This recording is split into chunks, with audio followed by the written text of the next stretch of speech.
Bom dia a todos. Bom dia. Aqueles que nos assistem nesse instante também. Sejam todos bem-vindos à reflexão da manhã. Que com muita tranquilidade, muita alegria, nós iremos fazer a nossa meditação. Com o objetivo de podermos meditar um pouco sobre as realidades que envolvem a nossa vida, sobretudo o nosso sentimento, que é a plataforma sobre a qual está edificada a nossa vida. É sobre o nosso sentimento que a nossa vida está edificada. Compreender um pouco a respeito dele vai nos ajudar a verificarmos o que nós precisamos modificar.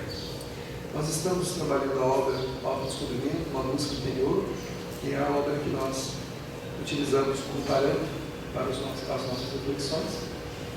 E estamos conversando a respeito do item abnegação e humildade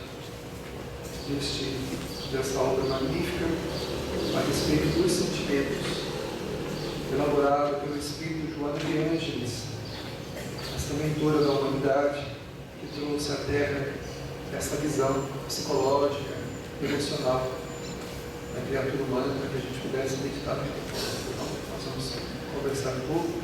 E só recordando, nossa última fala foi a respeito da abnegação, que é a doação até mesmo com sacrifício, sem sentir-se sacrificado.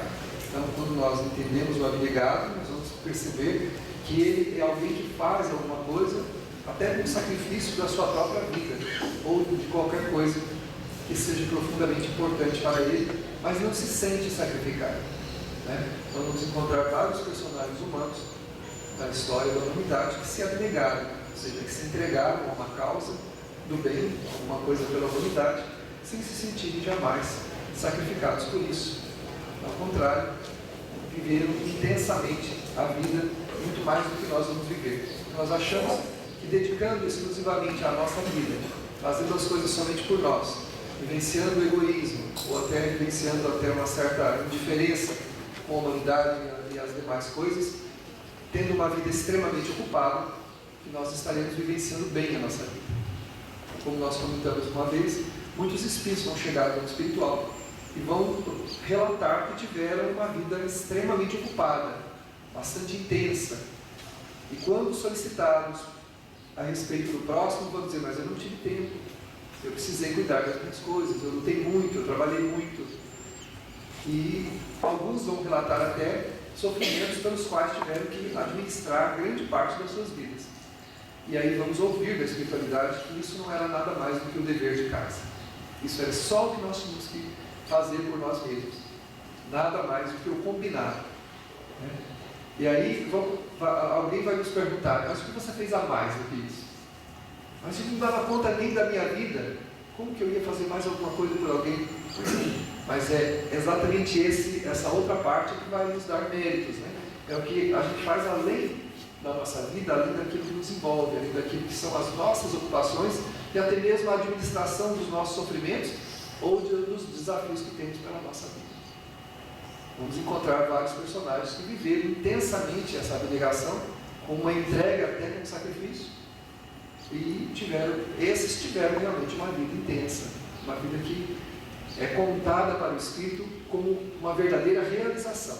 Porque a pior coisa que pode nos acontecer como espíritos é vivenciarmos uma vida cheia de coisas, e chegarmos no mundo espiritual e percebermos que não nos realizamos em nada. Faltou-nos a verdadeira realização, que era a do crescimento emocional, do crescimento afetivo, do crescimento do sentimento, que é o que nós viemos fazer aqui. Jesus, nas suas explanações, nas suas indicações, ele só nos indicou uma coisa, que a gente amasse. Então a vida só tem essa finalidade. Se as ações nossas, em todos os sentidos que forem, não estiverem presente o componente do amor, elas são quase que inúteis para nós. Elas são cumprimentos de obrigações e deveres naturais de cada dia, sem nos dar crescimento emocional, que é o que vai dar as luzes espirituais que vão nos levar a cada vez mais a posições melhores quando encarnamos e trazemos a nossa história para cá. Porque a gente reclama da vida, mas na verdade cada um tem a vida que construiu.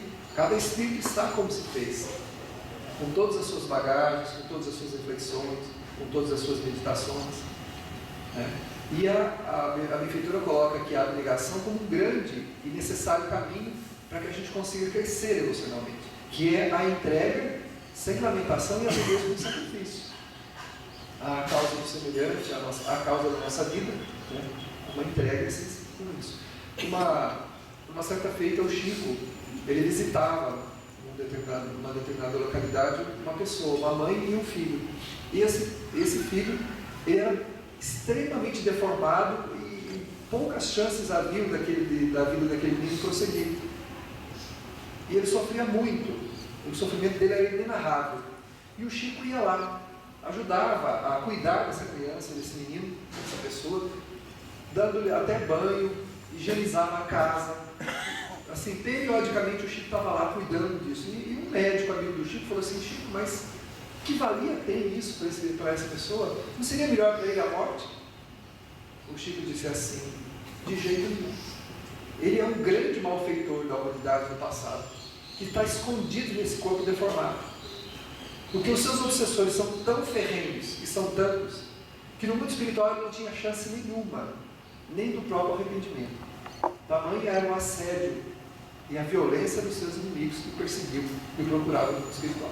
Então Deus permitiu que ele reencarnasse num corpo completamente mutilado, deformado, muito distante da posição que ele ocupou, na nulidade, aqui nesse canto de mundo, onde os espíritos não o encontram. Então, quanto mais ele ficar no corpo, melhor para ele. E é nosso dever auxiliá-lo na sua missão. Por isso é que eu faço o que eu faço. Então, para as pessoas, aquilo era um grande sacrifício que o Chico fazia. Era uma coisa absurda, porque não era nem agradável, nem era um cheiro terrível, porque ele não tinha, a mãe não tinha condições nenhuma de cuidar, então ele vivia uma situação deplorável. E o Chico ia lá e limpava, ele cuidava, limpava essa casa, e fazia outras coisas por ele. E o médico, entendendo isso, me olhando pelo lado simplesmente da ótica humana, falou: você é melhor. Então, a eutanásia, qualquer coisa, né, que esse menino fosse embora, pelo amor de Deus, não tem como, né? Não, melhor para ele é ficar. Então, a misericórdia divina, onde a gente encontra monstruosidades e coisas erradas e horríveis, ali muitas vezes está se cumprindo uma profunda misericórdia divina, que permite ao espírito poder recomeçar. Então, para ele, aquilo era um recomeço. Quanto mais tempo ele permanecesse naquele corpo completamente mutilado, cheio de deformidades e naquela situação, ele teria condições ali, naquela dificuldade de refletir sobre os seus crimes no passado, porque o espírito, mesmo não percebendo conscientemente, quando experimenta os reveses da vida, ele faz reflexões profundas. Isso acontece conosco também. Quando a gente faz enfrentamentos na vida e sofre coisas que a gente não sabe por que está passando por aqui, e até pergunta por que comigo, né? Ainda bem que não vem a resposta, dizem os Espíritos amigos. Porque se viesse, a gente enlouqueceria para saber por que é comigo. Ainda bem que a gente não sabe, né? Então, ou seja, o Espírito, ele, na essência, ele reflete sobre isso.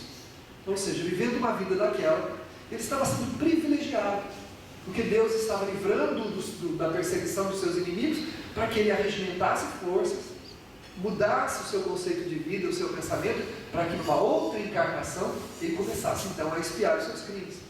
Ora, então, isso já não é expiação? Não. É só um momento, um esconderijo, numa condição que lhe propicie reflexões profundas, para que ele possa meditar sobre as suas dificuldades e mudar o seu pensamento, mudar o seu sentimento a respeito da vida. Então, não é castigo. Então, quando a gente olha para a vida e não entende as coisas, é melhor do que Jesus disse: não julgueis, porque a gente não sabe, nós não sabemos o que se passa na história espiritual daquela criatura. Como julgar? A gente vê os disparates que acontecem no mundo, e geralmente a gente pergunta: como é que Deus permite? É claro que Ele permite, por amor a nós. Ele só não foi Ele que nos colocou lá. Ele não nos condena a nada, não existe condenação divina. Deus não lavra sentença contra ninguém. Não existe um tribunal divino lavrando sentença contra ninguém, mas nós lavramos sentença contra nós. A nossa consciência faz isso. Então a sentença, a consciência daquele espírito lavrou a sentença, e a lei divina permitiu. Ele deve ter pedido ao Criador: por misericórdia, me oculte dos meus inimigos, para que eu possa pensar a respeito da minha vida. Pois não, meu filho, está aqui. Essa é a oportunidade que você quer. Nada imposto. Como tem muitas criaturas do mundo espiritual envolvidas por pelo resultado dos seus crimes, das suas dificuldades, que ainda não se arrependeram e não querem recomeçar. E Deus permite. Parece crueldade, mas não é. Nós somos eternos, nós não vamos morrer nunca. Embora percamos o corpo, como espírito não vamos nos perder nunca. E vamos voltar para cá quantas vezes for necessário. E essa volta, ela vai ter condicionantes, né? Ela vai estar condicionada a quê? A tudo aquilo que a gente fez, ao resultado que a gente construiu. Então a gente retorna pela bondade e misericórdia divina, porque então as religiões teriam razão, né? Se não fosse assim. O mal iria irremediavelmente para o inferno, acabou. E o bom, que não se sabe quem é, iria para o céu. Como disse um filósofo, haveria mais gente no inferno do que no céu, né? Provavelmente a humanidade inteira iria para o inferno. Com certeza iríamos nos encontrar no inferno. Porque perfeição onde? Quem é perfeito? Iríamos, oi, você é por aqui? Também, oi. Iríamos nos encontrar todos no inferno. Mas como a bondade divina, Jesus diz que Deus é Deus de amor e não do mal, Deus permite que a sua criatura passe sim pelo seu inferno. Não por um inferno físico, mas pelo seu inferno emocional, espiritual, para que ele acorde dos seus crimes e através disso ele consiga iniciar a sua regeneração. Por isso a reencarnação. Nós fomos, há muitos anos atrás, visitar o Hospital do Fogo Selvagem, no Uberaba. A dona Cida era viva, encarnada. E lá havia um dos internos, lá, porque lá é o pênfico, né? A doença do pênfico, que cria escamações no corpo inteiro, então aquilo dói, coça, é um inferno. É um fogo que queima sem consumir. É um fogo que queima sem consumir. E eu vi na época 300 internos ali, uma situação deplorável. E ela, todo o amor, dava banho de permanganato, de potássio deles, e passava cremes, e ela mesma recebia psiquicamente receita de pomadas, ela combinava e passava todo mundo. E não tinha lugar no mundo tratamento específico para isso. E ela fundou o Hospital do Pênfico, que é o Hospital do Fogo Selvagem, para tratar essas pessoas. E havia entre os internos um rapaz que andava de costas, com o olho arregalado e alucinado. Ele andava encostado nas paredes e só de costas. Ele não dava as costas para ninguém. E aí perguntava a dona Cida por que ele fazia isso. Ela disse assim: o Chico Xavier me disse que este homem é a reencarnação de Mussolini. Ele teme os seus inimigos. Ele reencarnou com uma prova mental, mas também com o pênfico, com o fogo selvagem. Então nós o tratamos como nosso irmão aqui. Cuidamos dele, cuidamos dos demais que estão aqui. Mas de vez em quando, ele coloca-se de quatro no chão e urra feito bicho. Solta urros horríveis. E grita alucinado, olhando para algum lugar e vendo coisas que nós não imaginamos o que ele está vendo. É o homem diante dos seus próprios crimes. Isso está no Evangelho segundo o Espiritismo. O criminoso está sempre na presença da sua vítima. Não há como fugir dela. Por isso que o mal não compensa, né? Quando a gente faz o mal, a gente ata-se àquele a quem a gente fez o mal, e enquanto não se fizer esse laço de ódio, a gente não consegue evoluir e também não consegue ser feliz. Reencarna junto, reencarna próximo, e a experiência vai caminhando, e a dor vai lapidando o espírito, e ele vai tendo que chegar à condição de arrependimento. E a única força que impulsiona-nos para regenerar o nosso passado é o arrependimento. Não o auto-martírio nem a auto-acusação, né? Eu não presto, eu não valho nada, eu só faço coisa errada. Isso é desculpismo. Quando alguém olha e fala: está vendo? Olha, machuquei de novo uma pessoa, fiz isso de novo. Isso é desculpa. Nós fazemos o que queremos. O que está no nosso sentimento a gente faz. Então a gente tem que se vigiar para não fazer isso, para não ferir os outros, para não magoar, para não destruir ninguém, porque tudo isso fica gravado onde? Na nossa realidade espiritual, e vai nos acompanhar. E aí a gente chega lá, como o Chico, lá em Uberaba, vai lá naquele cantinho lá da cidade, num canto lá, tem uma criatura mutilada lá, que ninguém quer e até sugere que ele morra, porque não conhece o passado daquele espírito. Então nunca acusemos nada e nem ninguém de injustiça, porque a injustiça não existe. Existe injustiçados segundo a ótica humana, e nós precisamos sim termos compaixão das pessoas, porque nós não somos perfeitos, em qualquer nível que elas se encontrem, ajudar mesmo. Encontrou alguém em uma situação difícil, não julga, ajuda. que eu posso fazer para auxiliar? Não julgar. Né? Não julgar o Criador por nada, mas o que eu posso fazer? Isso é um treino de humildade e de abnegação, que é a entrega, como o Chico fazia, até o sacrifício. Ele tinha o sacrifício do conforto dele, de ter que se submeter àquela condição deplorável que aquele homem estava, com aquele cheiro horrível, com aquela situação que ele sabia que não ia mudar. O Chico sabia que aquilo não ia mudar. Tanto a mãe quanto ele não tinham condições de sair daquela situação que eles estavam. Mas tinha uma coisa que estava acontecendo ali, com a presença do Chico. O amor estava auxiliando aquele que estava na dor, que essa é a função da vida. O amor é auxiliador sempre. Onde houver uma dor, tem que haver ali a presença do amor. Como é que Deus está presente junto das suas criaturas? Através de outra criatura. Então ele impulsiona as criaturas generosas, bondosas, a ir na direção daqueles que estão sofrendo. Até porque, para nós é uma grande lição.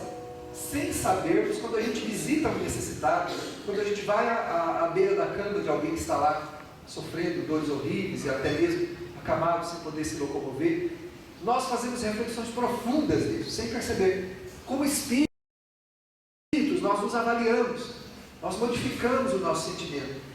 Por isso que Joana de Ângeles, a autora desta obra, ela diz: o bem é a única saída para reformarmos a nossa natureza. Quando praticamos o bem, nós nos modificamos sem perceber. Tudo que é em nós se modifica. Nós temos uma visita no sábado que a gente chama de samaritanos. Tem gente que nós visitamos há 10, 12 anos. A pessoa fala: para que vocês visitam essa pessoa? Não vai adiantar nada. Ele não vai mudar, não vai melhorar. A função nossa não é ir lá melhorar ninguém, não é lá mudar ninguém.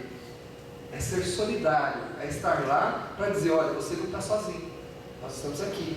Para a pessoa se sentir confortável, se sentir amparada. E alguns melhoraram mesmo, tem pessoas que se melhoraram. Nós fazemos a leitura do Evangelho, fazemos uma prece, fazemos o passe, frutificamos a água e vamos embora. Agora, muito mais do que para eles, é importante para nós. Quem tira alguma coisa disso somos nós. Então, a gente aprende com a dor dos outros. A gente aprende como espírito, porque aquilo faz com que nós reflitamos profundamente.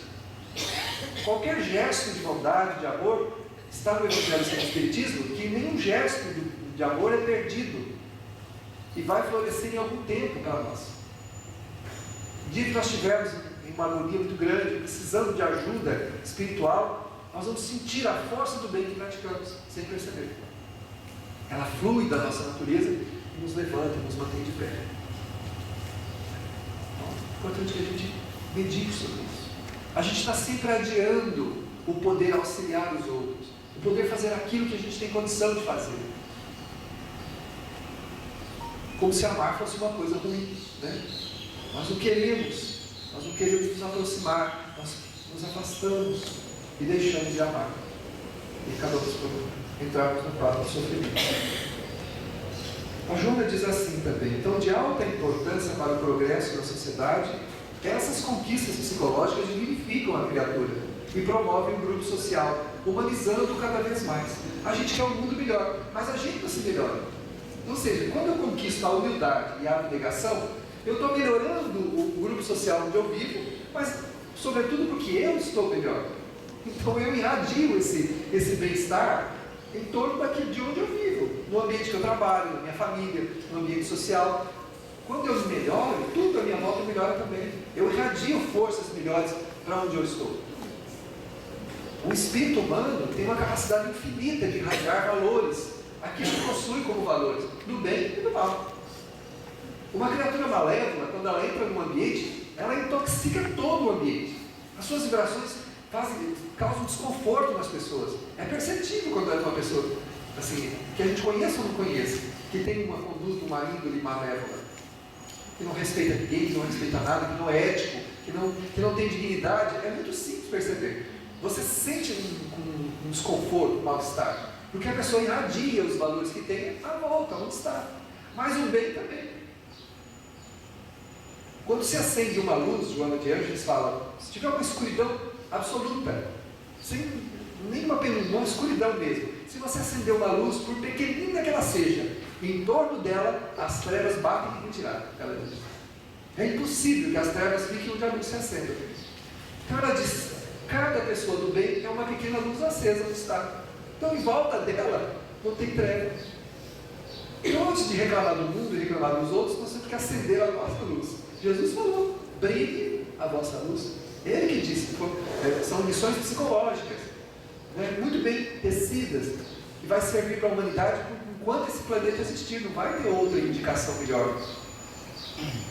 Os ensinamentos de Jesus, eles são diretrizes seguras para a autofelicidade, não é para a felicidade dos outros. A gente acha que vai mudar os outros, que vai fazer os outros felizes. Grande engano. Se a gente conseguir se fazer feliz, já é uma grande vitória. Nós não vamos fazer ninguém feliz, e nem ser feliz por causa de ninguém. Mas o quanto eu tornar o outro feliz, melhor para mim. Aí eu cresço. E eu me planifico no que eu dou. Quanto mais eu der, mais eu me melhoro, mais eu cresço, mais feliz eu estou, e mais feliz também posso permitir que aqueles que estão à minha volta também sejam beneficiados.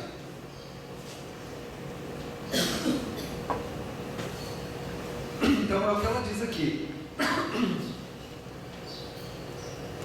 O tempo mexe com a minha garganta.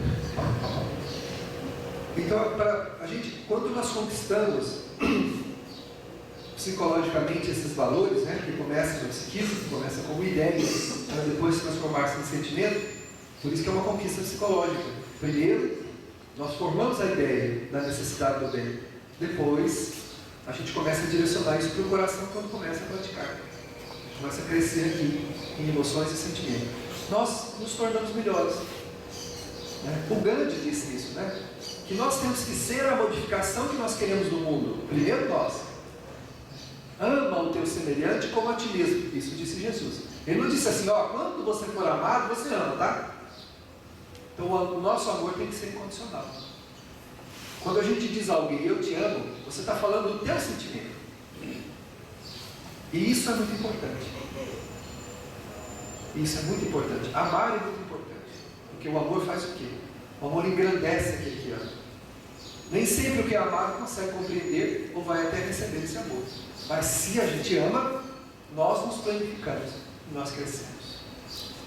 Então é importante que a gente fale desse sentimento, que a gente procure realmente amar.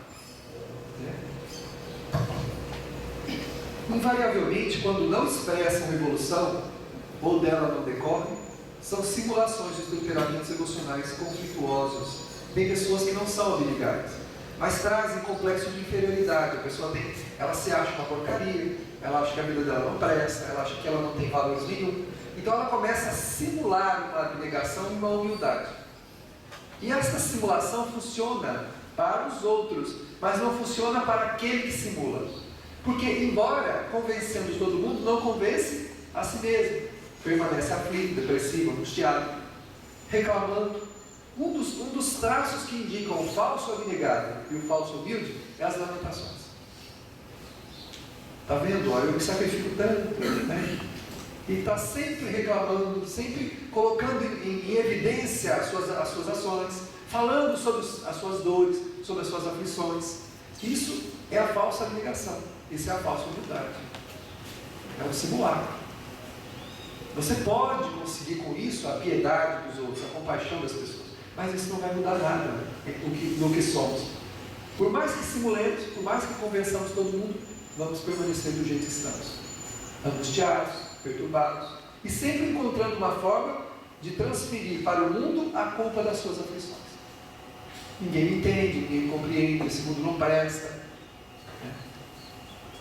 Esse mundo não tem jeito. Nós estamos sempre transferindo para o mundo, para as coisas, para tudo, a responsabilidade de nos fazer felizes. Na verdade, é nós que temos que nos fazer felizes. Uma pessoa feliz, ela convive com todo mundo, em qualquer aspecto, sob qualquer circunstância. E ainda permite que as pessoas sintam paz na presença dela.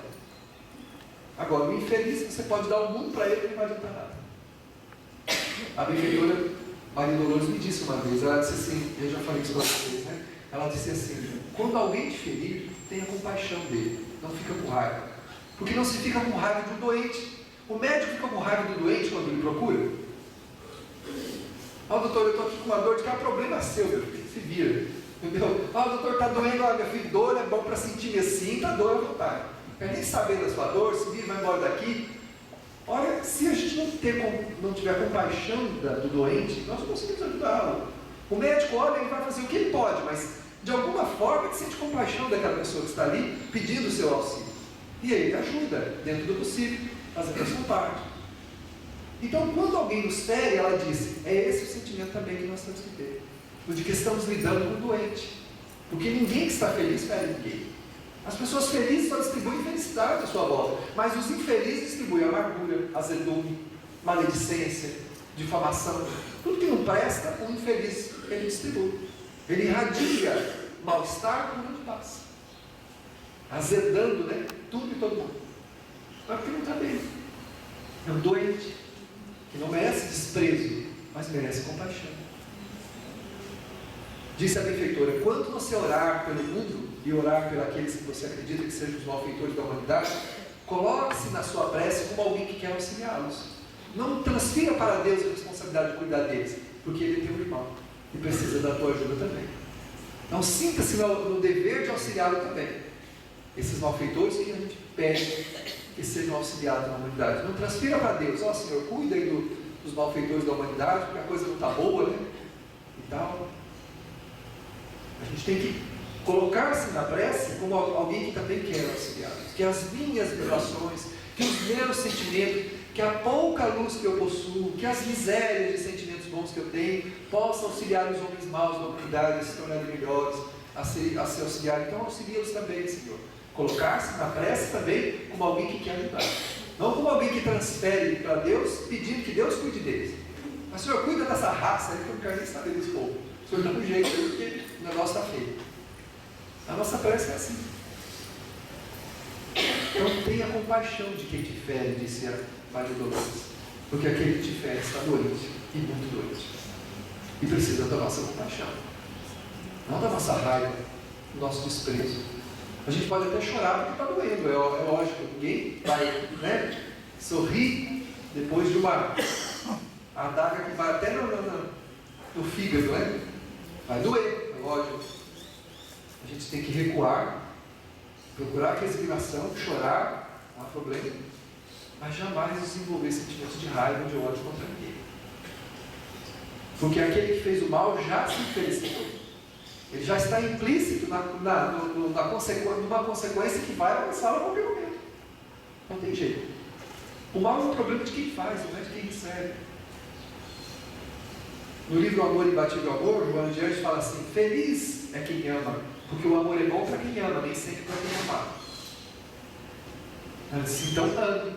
E Jesus disse, no Evangelho também, se tu quem ama. Ou seja, não espere ser amado, ame você.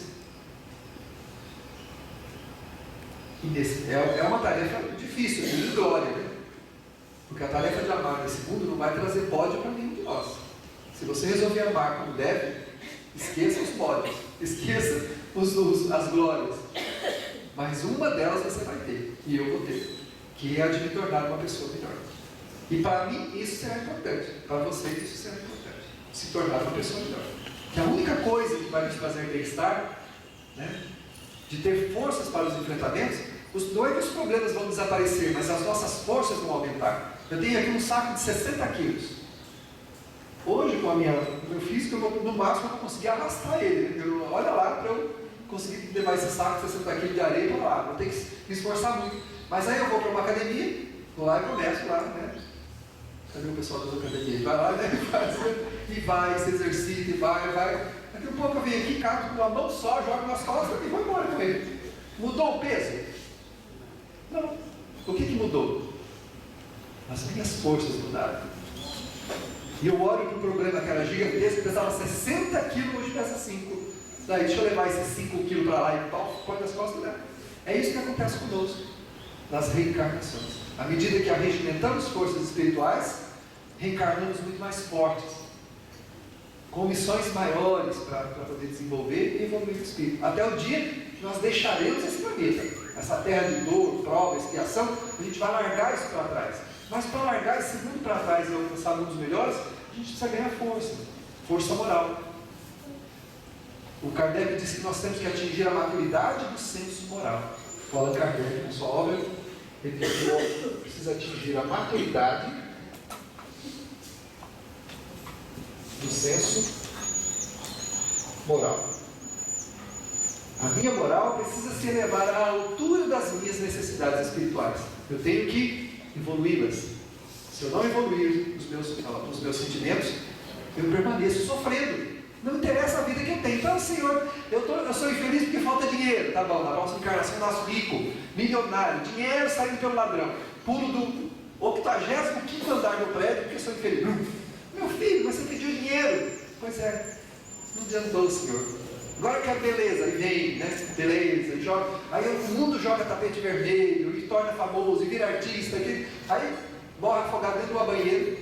Tanto tomar droga. Toma droga, afoga dentro da banheira. Chega do outro lado, mas você não pediu beleza? Pedi. Pois é, essa aí é beleza, adiantou? Não adianta.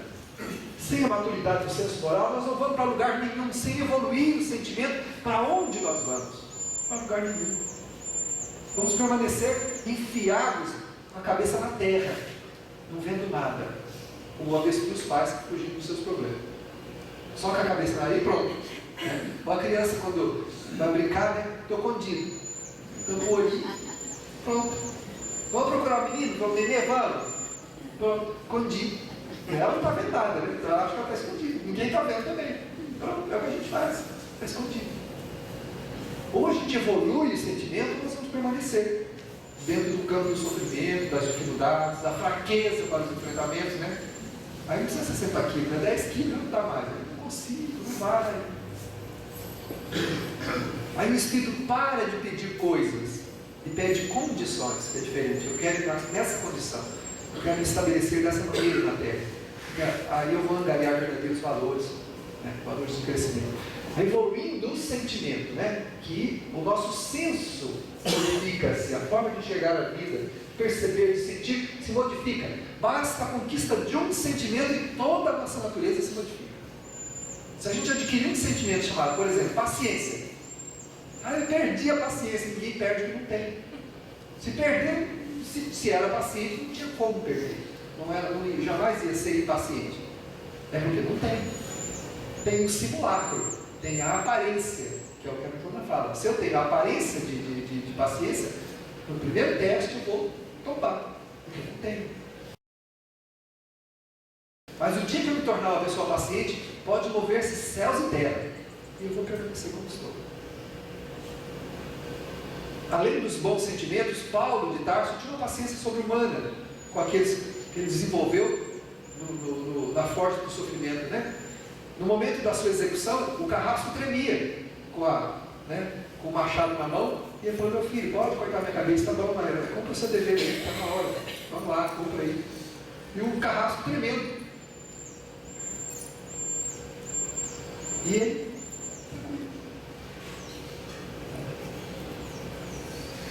Pedro curava pela sua própria sombra. Quando Pedro passava, as pessoas disputavam um lugar à beira da estrada para colocar as marcas dos doentes onde a sombra de Pedro passava, porque onde a sombra de Pedro tocava, as pessoas ficavam curadas. O que é isso?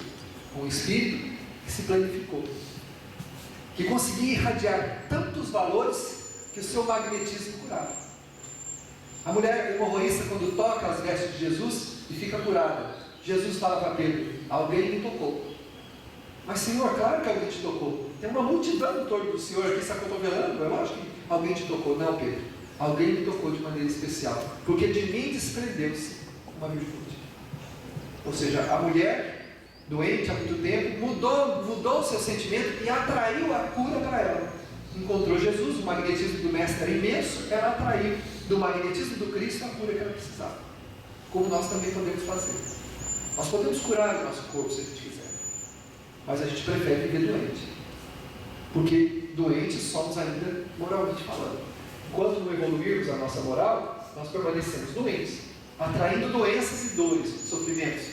Quando melhorarmos a nossa moral, à medida que a gente começa a melhorar a moral, nós começamos a corrigir as anomalias do corpo. Porque quem controla o corpo é o Espírito. O Espírito preside a vida do corpo. Ele não está encerrado nela como um pássaro numa gaiola. Ele pode, com uma abrangência muito grande, perceber tudo o que está acontecendo à sua volta, inclusive atrair recursos de cura, para estruturar de novo aquilo que desestruturou, para arrumar as células, para arrumar os órgãos. Então, essa saúde, ela é possível. A melhora moral traz a saúde física também. E se por acaso o Espírito pediu realmente uma patologia, uma doença, como expiação, a sua visão a respeito dessa doença muda também. Ele para de sofrer com ela. Quantas vezes perguntaram para o Chico: Chico, você sofre? Ele: de jeito nenhum. Mas Chico, você tem muitos problemas de saúde? Ele disse: pois é, eu tenho dores. Eu não sou. Eu tenho dores físicas. Sofrimento é o quê? Moral.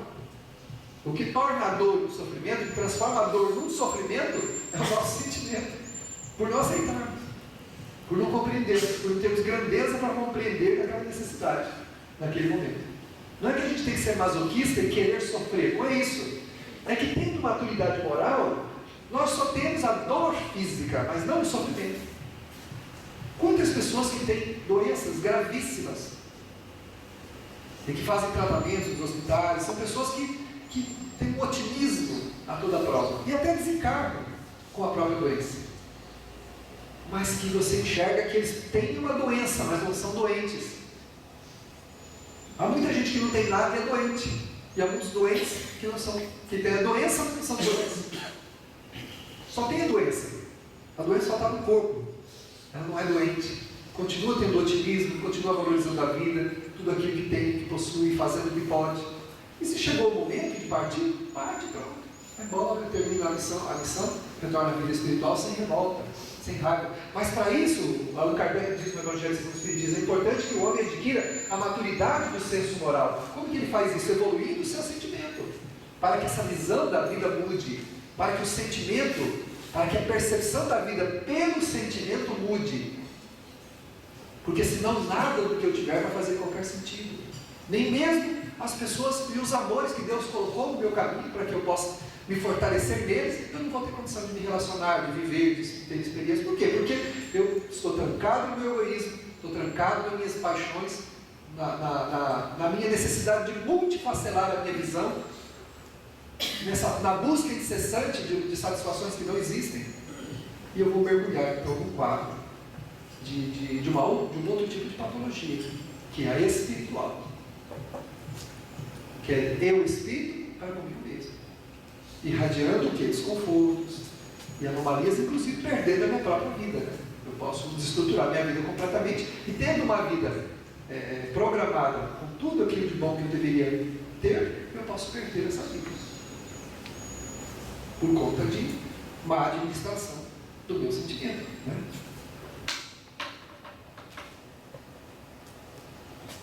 Gente, que silêncio mortal. Não fala nada. Está tão dolorido assim, Jesus. Misericórdia. Estamos atentos. Estou com medo dos rostos que eu estou vendo. Vocês não vão me pegar na saída, não.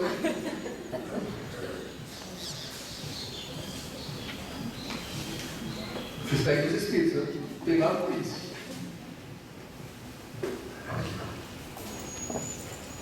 Então, vamos lá.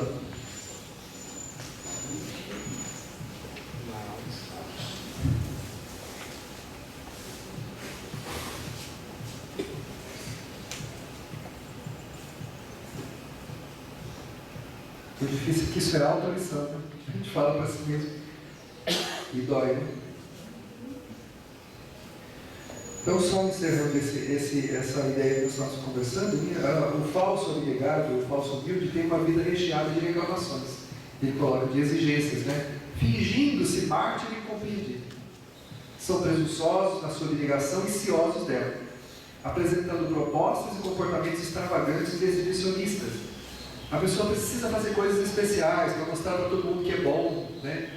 Eu conheço uma pessoa que tudo que ela faz de coisa, ela vai lá e tira uma fotografia e posta na internet. Ó, fiz isso, ó, dei dinheiro para fulano, ó, fiz tal coisa. Ou seja, o que ela coloca aqui é o falso abnegado, o falso humilde. Ele tem necessidade de mostrar, porque na verdade não está convencido disso. Ele mesmo se convenceu de que ele é o que ele acha que ele é. é uma coisa que nós temos que ter cuidado, né? Que a necessidade de ser reconhecido é um indício de que o caminho é esse. A gente está fora do caminho. Jesus mesmo disse que a mão direita não sabe o que deu a esquerda. Então, tem que saber, né? Nem a gente tem que saber, né? Ou seja, que eu não saiba nem mesmo aquilo que eu faço. E isso é muito importante a gente pensar, né? A esse respeito. Assim como o Dr. Bezerra, tantos outros espíritos, às vezes no mundo espiritual, quando olham para trás, né, e tem que rever a própria vida, se surpreende com aquilo que na verdade teve valor. E às vezes coisas que a gente nem imaginou que tivesse valor, tem valor, tanto para o bem quanto para o mal. A Federação Espírita Brasileira tem uns vídeos daquelas experiências de quase morte. Eu já contei isso, mas é bom contar de vez em quando. E uma pessoa lá, ele teve uma experiência de quase morte. Ele não acreditava em nada, não acreditava em Deus, não acreditava em coisa nenhuma. E ele estava andando, passando tudo na praça, foi baleado. E caiu. E foi levado para a sala cirúrgica, né? E já praticamente considerado quase morto. Eles iam tentar salvá-lo, iam ter que abrir o tórax dele, ter que fazer. Mas como o tempo aqui não é o tempo de lá, nesse intervalo de ser levado para lá, quando ele foi para um lugar. Ele entrou num túnel lá, que ele disse, e saiu em outro lugar. Um lugar muito grande, bonito, pessoas indo de um lado para o outro, de repente alguém vem, estou resumindo tudo, alguém vem ao encontro dele. E essa pessoa se identifica como um benfeitor dele. Ele fala, ó, agora você vai rever a sua vida. E ele começa então, a vida dele começa de trás para frente, passar como se fosse um filme. Mas não é um filme que ele estava assistindo, ele estava dentro dela, dentro das cenas. E ele disse que ficou, assim, horrorizado com coisas que ele achou que não tinha importância nenhuma no campo do mal e que tiveram consequências gravíssimas. E enquanto ele via a cena, ele queria parar aquilo. Ele falava para si mesmo, não faz isso, não faz isso, não faz isso. Mas não tinha como, porque aquilo já tinha acontecido. E coisas que ele não valorizou no campo do bem, coisas muito pequenas que ele achou que não tinha importância nenhuma. Quando ele viu o desdobramento daquilo, ele ficou assim, estupefato de ver como aquilo, o desdobramento bom que teve aquele ato dele, que ele achou que não tinha valor nenhum. E assim ele reveu toda a sua vida. E quando termina a revisão, o benfeitor disse assim, agora que você aprendeu a lição, volte para o corpo. Você não vai morrer, você vai ainda viver, para que você possa agora, aliás, agora que você está nascendo, você vai para lá, porque esse é o teu nascimento, você vai nascer exatamente agora. Então você vai para lá e vai ter uma vida diferente agora. Porque essas impressões nunca mais vão sair de você. E você viu-se a si mesmo, não foi ninguém que te contou, você viu os efeitos morais daquilo que você estava fazendo, tanto bem quanto mal. E ele volta no exato momento em que o cirurgião ia com a serra para abrir o peito dele. Ele estava aí desperto no centro cirúrgico. E ele então narra essa história. Está num vídeo que a Federação tem de vários casos, experiência de quase morte. Lembrando, né, que as pequeninas coisas, por menor que elas sejam, elas têm valor significativo para nós. Então, nunca prejudique ninguém, nem em pensamento. Nunca deseje mal a ninguém. Porque as menores ações nossas, praticadas ou não, têm efeito moral sobre nós. Livro dos Espíritos. Somos responsáveis pelos nossos pensamentos que Deus conhece. Não é que Ele nos acusa, mas está na sua lei. Nós estamos implícitos numa lei de causa e efeito. Então Deus tem conhecimento de tudo. Consequentemente, somos responsáveis até pelo pensamento. E Jesus falou do pecado do pensamento. Ou seja, então, até o pensamento a gente tem que vigiar. Aí ele deu uma receita: vigiai e orai, para não cair em tentação. Mas ele não está falando, as religiões colocaram a tentação como aquilo que vem de fora, né? Você não pode fazer isso, tem que usar roupa assim, tem que fazer aquilo, cuidado com isso, cuidado com aquilo. E esqueceu de falar, cuidado com você mesmo. Esse é o problema. Não é o mundo, não é o que vem de fora. Tem que ter cuidado com a gente. Jesus está falando do vigiar o coração, vigiar a si mesmo. E orar para pedir força para não deixar que o mal que a gente tem seja praticado. O poeta Rabindranath Tagore tem um poema lindíssimo, cujo fragmento desse poema diz assim: sou poeta e sou soldado. Como poeta tenho que distribuir flores aos meus irmãos, a quem devo amar e respeitar. Como soldado, devo postar-me às portas do meu coração, para impedir que o mal saia de lá. num poema grande, ele disse, mas um dos fragmentos dele é exatamente assim. Dizendo que o mal que nos faz mal não é o mal que a gente recebe, ou do mal que o mundo nos dá, é o mal que sai da gente mesmo, do nosso próprio coração. Esse é o mal que nos faz mal. Porque esse mal determina a vida que nós temos. Que vida eu tenho? A vida que está dentro de mim. É só observar o que nós estamos fazendo e olhar para dentro, a gente vai ver com que sentimentos a gente tem se relacionado com a vida. Com que qual tipo de paixão tem controlado a nossa vida? Ou quais tipos de paixões têm controlado a nossa vida? Se eu cedi o controle da minha vida para as minhas paixões, elas vão me destruir. Elas vão brigar entre si e vão me destruir. Vão me arrastar cada vez mais para comportamentos indevidos, até que eu não consiga mais retomar o controle da minha vida. E fatalmente vou perder a existência. Então esse autocontrole, que é a busca da maturidade do senso moral, é uma coisa que eu preciso aprender a fazer. Que é a construção de bons sentimentos. Como que eu elevo então essa maturidade moral? A construção do quê? Dos bons sentimentos. Os bons sentimentos, eles reformam a minha natureza, eles me modificam. E me levam à condição de não saber nem exatamente o quanto de bondade eu tenho. Porque diz o Evangelho que o homem bom não sabe o que é. Ele é bom. E dele só se pode esperar a bondade. Então ele não precisa ser amoroso, caridoso, paciente, não precisa perdoar, porque ele é tudo isso. Dele não se espera outra coisa que não seja isso. Mas temos que nos tornar isso, que é mais complexo e mais difícil. Da mesma forma, decanta-se a humildade como forma de desprezo por si mesmo, desestima da reação social. Então, a pessoa que é o falso humilde, muitas vezes ela tem desprezo por si mesma. É preciso libertar-se de aparências e ser naturalmente humilde como Cristo ou Gandhi e não se alienar, ou ser agressivo contra as demais pessoas e apresentar-se descuidado. Quem assim se compara, desvela-se como preguiçoso e não humilde, bem como aquele que aceita todos os caprichos que se lhe impõem. E, embora pareça, não possui humildade real. Antes tem medo do enfrentamento, das lutas, sendo conivente com as coisas erradas por acomodação, por submissão, por projeção do ego, que se ufana em ser cordato, bom e compreensível. Novamente a falsa aparência. A pessoa ela tem aparência de bondade, de humilde. Por medo de se expor, por medo de manifestar a sua opinião, porque não tem valores próprios que sustente a sua moral, que não precise da aprovação de ninguém, então temendo não ser aprovado, não ser respeitado, não ser que as pessoas não o considerem, ele aceita tudo, embora não concorde com nada. Então você vai fazer tal coisa, faça sim, muito obrigado, Por dentro está odiando, está detestando, tomara que você morra,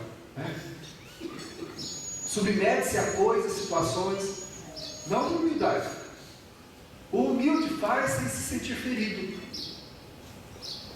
Aquele que é apenas cordato, mas não é humilde, que concorda com tudo, ele faz, mas por dentro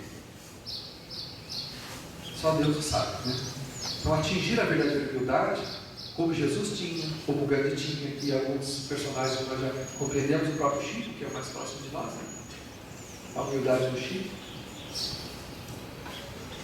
que muitas vezes falou da sua insignificância, não por falsa humildade, mas porque ele entendia assim mesmo, e ele viveu assim, teve uma vida toda de demonstração dessa humildade. A Madre Teresa de Calcutá, com a inteligência que ela possuía, poderia ter sido um dos grandes nomes aí da sociedade. Ela preferiu ir lá, naquela região, trabalhar na Índia, no meio daquela gente de crença diferente da dela, pensamentos diferentes, e ela foi lá trabalhar para servir aquela gente. Iluminou-se de tal forma, constam os seus biógrafos, que ela foi vista, nimbada de luz, muitas vezes enquanto orava. As pessoas que passavam pelo oratório onde ela estava fazendo as suas orações, viam a sala resplandecente, saindo luzes para todo lado. E uma vez perguntaram a ela: senhora, a senhora tem luzes? Ela disse: não tem não, minha filha. Mas eu vi, senhora. Ela disse assim: não, é que hoje Jesus falou pela minha boca, usou as minhas mãos, usou minhas pernas, me usou completamente para ajudar os meus irmãos, e eu fiquei impregnada da luz dele. Mas a gente sabe que isso não é verdade. Lógico que ela trabalhou no nome dele, mas ela se iluminou. Ela ganhou maturidade espiritual. Ela se iluminou. E essa luz é uma luz que flui de dentro para fora. Atinge canais imperceptíveis do Espírito, que lentamente vão tomando forma em torno da sua vida, transformando e melhorando a própria existência, tanto quanto faz com a existência daqueles que compartilham os passos. Quando ouvimos a voz veneranda de Jesus à distância, como eco que nunca silencia, é como se ouvíssemos a acústica da alma vibrar, as notas mais delicadas de esperança, conduzindo-nos para vivenciar uma nova humanidade, onde o amor e a felicidade serão uma realidade, porque o amor será imortalizado em cada desejo, em cada pensamento, em cada atitude da criatura humana.